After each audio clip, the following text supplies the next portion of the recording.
Hello, fellow Hatfield parents, and welcome to this video. I hope that as you are listening to this, that you have a warm cup of coffee or tea in your hands.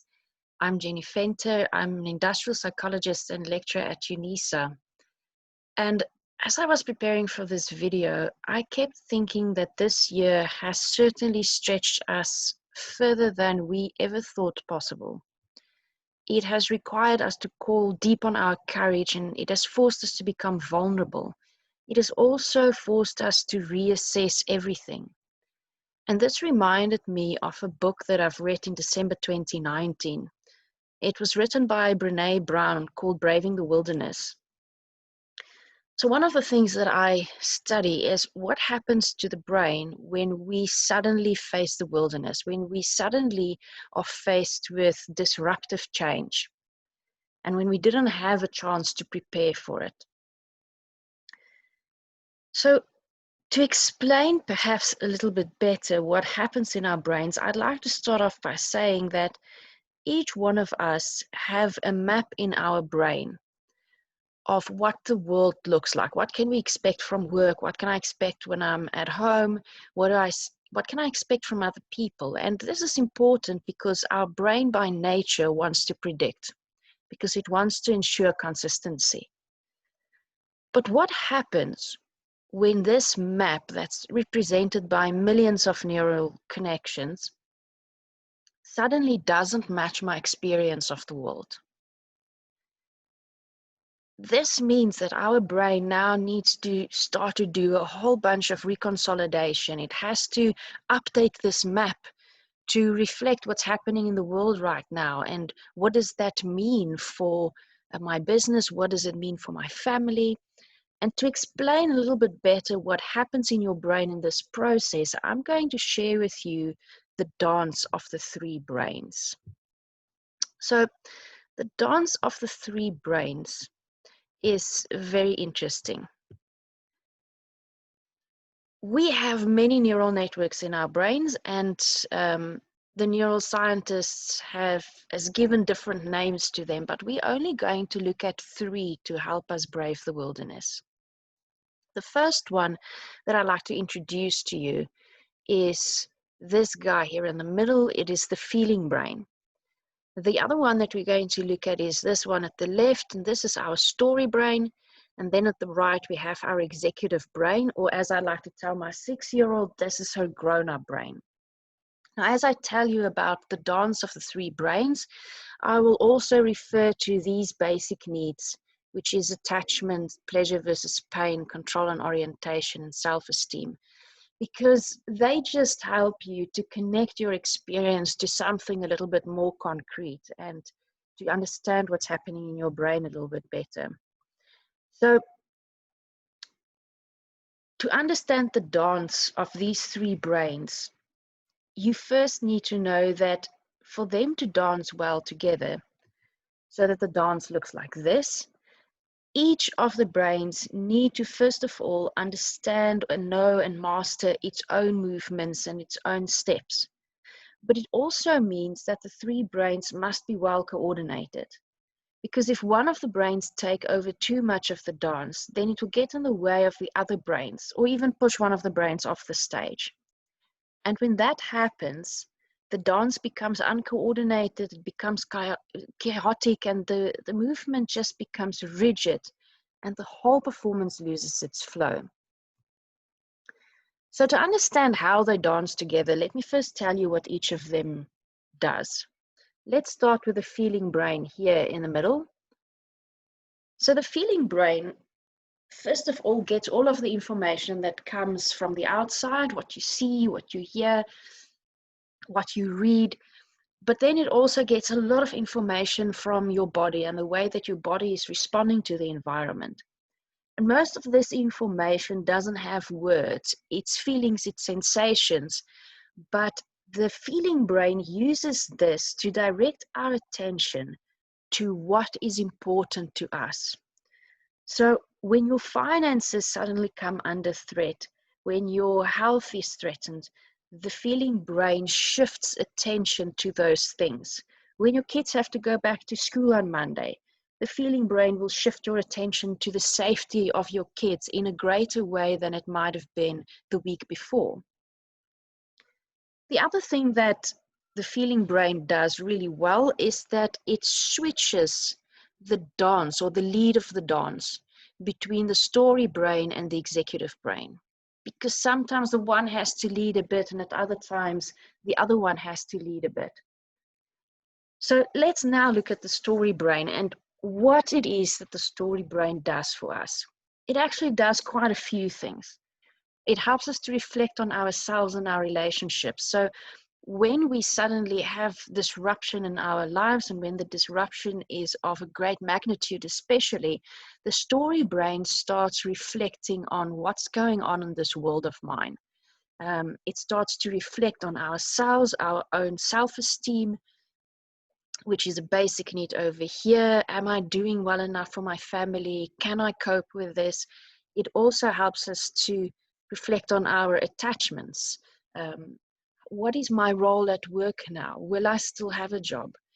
How does my business, if I'm business owner, how does this change my business? What's the purpose of my business now? What can I offer in the world now that things are so different? How do I relate to others? It also has a lot to do with our perception of support. So our need for attachment has to do with how much support we think is out there for us. And it also has to do with our perception of our ability to give support to others, especially if you have got elderly parents or other vulnerable people. All of these things that you wonder about and reflect on will be happening in the story brain. But the story brain also has this amazing ability to project us into the past and into the future. So the same brain structures that lights up when you remember the past also lights up when you dream about the future. And this is a wonderful thing about our brain, because that means that when we experience disruption, we can remember back to other tough times that we've gone through in life. And we can reflect on what we've learned during those times and how have we grown since those tough times. What attributes and skills and strengths do we have at the moment that can help us in this situation where we are now? It can also give us hope, because we can remember that we've survived tough times in the past and we will survive this as well. So the story brain is also great at generating new ideas. It plays a significant role in complex problem solving, which is definitely something that we need to be able to do in this time that we are in now. It also tells stories about the experiences and the feelings that's coming from the feeling brain. And this dance is important. So this is also the part where we can get a little bit into trouble with our story brain. And it has to do with this need for control and orientation. When we suddenly have disrupted events in our lives, and especially something big as COVID-19 and the lockdown, then our sense of control and orientation are really disrupted. Control here refers to the maximum number of options that I am free to act on. And with the lockdown, this has really become very limited. And orientation refers to, how do I make sense of my world? Where am I? Where am I going? How do I orient myself? How do I orientate myself given the circumstances? So the feeling brain in this situation will experience quite a lot of anxiety and feelings of fear. And for some people, there will also be feelings of excitement and new opportunities that might arise from this that they never expected would come. But mostly you have a bit of anxiety, because your brain is trying to figure out how to adapt this map that it has of the world so that you can function in this new context. And the story brain will now start to tell stories around these experiences from your feeling brain. And if these stories have a lot of anxiety in them, it can take that anxiety and those worries that you have about today and tomorrow, and it can even project those anxieties into the future. And that can create a sense of hopelessness. It can really heighten our anxiety even more. So then it starts to feed back to that feeling brain, and we become even more anxious. So the story brain and the feeling brain can't dance together alone. It's not healthy for us when that happens. They need the executive brain, because while the story brain takes us into the past and into the future, the executive brain helps us to monitor what is happening in the here and the now. And the executive brain is the brain that needs to lead the dance a lot of the times when we have disruption, so that it can restore a sense of control and orientation here at the right, this basic need, so that we can evaluate the stories from the story brain regarding our self-esteem, regarding how we're going to approach the challenges. So pleasure versus pain is about how do we respond to challenges and adverse circumstances. Do we go into avoidance behaviors and start to binge on Netflix for weeks and weeks on end and avoid our loved ones, which then starts to compromise this need for attachment and support, and makes us feel more out of control? Or can we engage with the story brain that has a good link to our executive brain over here, and tells us stories of hope, and tells us stories that maybe sound something like, we'll get through this. I don't know how, I don't have the answers and the solutions yet, but we will get through this. So this dance with the executive brain is important, and the executive brain is what helps us to plan and take actions to move us forward in our goals. It's one of the greatest things that can help you when your world is disrupted, is to just pause for a moment and take stock of your short-term and medium-term goals and priorities. How do these goals fit into the new context? How should we change these goals or priorities for this new context? What should our focus be? What goals do we have that are in conflict with each other? How can we better align these goals so that we don't waste energy and time and resources? I was speaking to the CEO of StratusQ Africa a week ago, and she said that we are back to who moved my cheese, but the people are still looking for their cheese in the old place. So this also means that we really need the creativity and the new ideas from the story brain.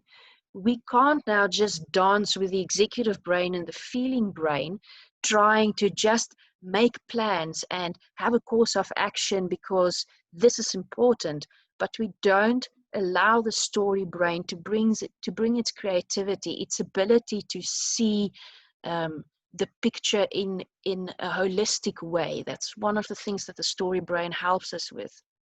So again, in this situation, the executive brain also needs the story brain, so that it can start to look for the cheese in different places. And this is also important within our own family at home. When you're in lockdown, you've got a lot of people in our home. People need to share computers. Homework needs to be done. For those of you who are still working from home, that has to happen. And suddenly you have to figure out new ways of doing things. And then you have to figure out ways of also giving each other some bit of space, so that you don't get on each other's nerves too much. You have to figure out ways on how to keep the kids busy. Now, when they go back to school, there will be other challenges. They need to adapt. And Dr. Wendy Grijvenstein has done a wonderful video for you on how you're going to help your kids to adapt and to prepare them for the changes at school. So when the executive brain can listen to the story brain's ideas and can listen to the feeling brain's sense of what is important, it can help you to reevaluate these goals that you have. And that improves the sense of control. It supports this need for control and orientation. Our executive brain directs our action and energy towards goals.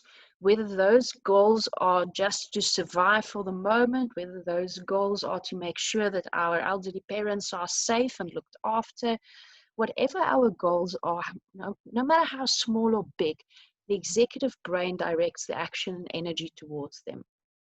So when you are just in a state of spinning around and trying to put out fires, you are often not driven by the executive brain. If you don't take that pause, then you are driven by your anxieties and fears. And this often results in decisions that can make life even more difficult for us. We don't go about our day in smart ways when the executive brain is not involved in the dance. So a very simple way of getting the executive brain back on stage is just breathing. You might have remembered Karen Ferry last year teaching us about 4-7-8 breathing. If you don't know it, you can just Google it. There's a lot of it on the internet. It simply means that you breathe in deeply for 4 seconds, you hold your breath for 7 seconds, and then you breathe out for 8 seconds. When we breathe deeply, it just gives our mind a pause. It gives it a little break from the anxiety. It down-regulates our anxiety system, and we need our anxiety system to be down-regulated a little bit so that the executive brain can come back on stage. When we are counting while we're breathing, it also helps because it's very difficult to keep count while you're breathing and worry at the same time. So it just brings you right into the here and the now. And that movement of coming back to the here and the now is what allows your executive brain to get back on the stage. The other thing that can really just help your executive brain be a little bit more involved in the dance is just by labeling the emotions that's coming from this feeling brain. Remember, I said the feeling brain doesn't actually have words, and the story brain doesn't always label our emotions. The stories that our story brain are telling us would mostly sound something like this: I am so relieved that my grade 1 can go back to school on Monday. Or, I don't know what we're going to do about our finances. I just don't have any plans anymore. So as you can hear, these are stories about the anxieties or the relief that is being experienced by the feeling brain, but it doesn't actually label the feelings that you have. That's really the job of the executive brain. And we know from a lot of research that just by labeling the emotions that you are experiencing, it actually down-regulates your anxiety system a little bit, and it supports this need for control and orientation. Now, the moment that your executive brain is back in the dance, it also helps you to approach your challenges and the adversities that you have in more constructive ways. Now, can I just say that binging on Netflix for a day or two is not a problem. That's okay. Because part of the process of loss and disruption is also that we oscillate between engaging and withdrawing. At times, you just need a day to do something that takes your minds completely off of everything. The problem is when our avoidance behaviors becomes chronic, because that disrupts the dance of these three brains. It dysregulates them. So the other thing that can be really helpful to help us to get the three brains to dance a little bit better on the stage is just a little bit of exercise. You don't have to do much. A 20-minute walk a day would be enough. Sleep if you can, get to bed at the same time and wake up at the same time in the morning. That's really helpful. And a healthy diet. You don't have to be a health freak. Just on average, try to eat more whole foods than processed foods. So a very important need, and I'm going to close with this, is this need for attachment. If we can support the need for attachment, we really support all of the basic needs. At a time when it feels like our connectedness with other people has been very disrupted, find ways to engage with your community. Reach out to people. If you need help, reach out to your community for help. If you can offer help, reach out to your community to offer help. People have become exceptionally generous with their time and their finances and information in this time. I've seen on Facebook how strangers are coming together to provide food for strangers that they don't know. So strangers coming together to help strangers. This is how powerful the time is that we are living in. Just be mindful how you engage with your world. Reading social media and news for hours on end is not helpful. It could actually make you feel more out of control.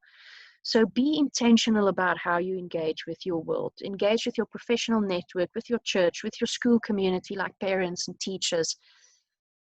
When you do this, you might come across opportunities that you didn't know exist. You could have a conversation with somebody that really, at a time when your executive brain is not on stage, lends you theirs.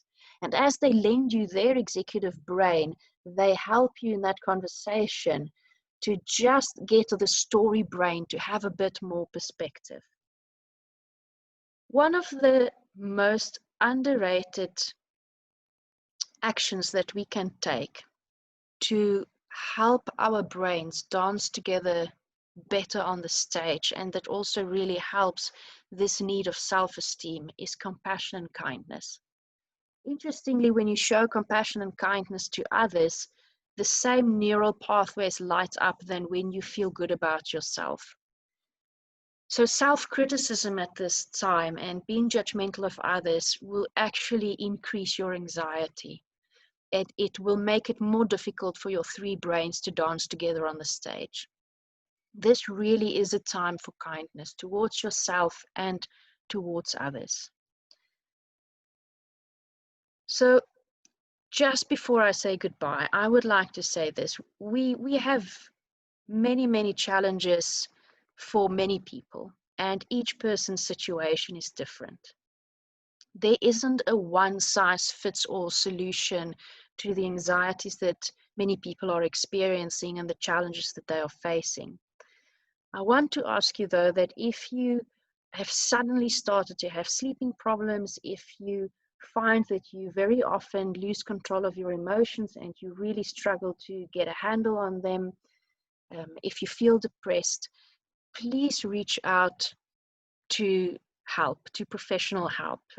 Find a psychologist or a counselor. You can also phone your church. Many churches offer counseling services. I know that Hatfield Christian Church has counseling services, but you can also phone any one of these helplines if it is necessary.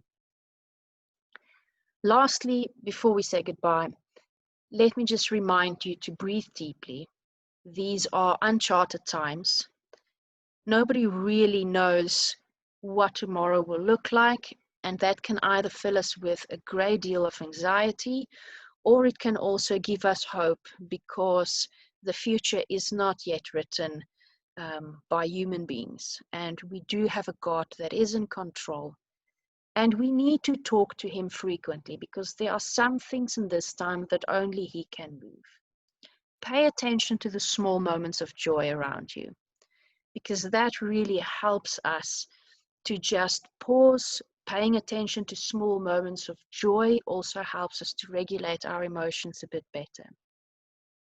Please take care of yourselves. If you haven't watched the video by Dr. Wendy Gravenstein yet on how to help your kids adjust going back to school, please do that as well. Enjoy the rest of your day. And if you're watching this at night, then I hope that you've got a good night's sleep ahead of you. Bye-bye.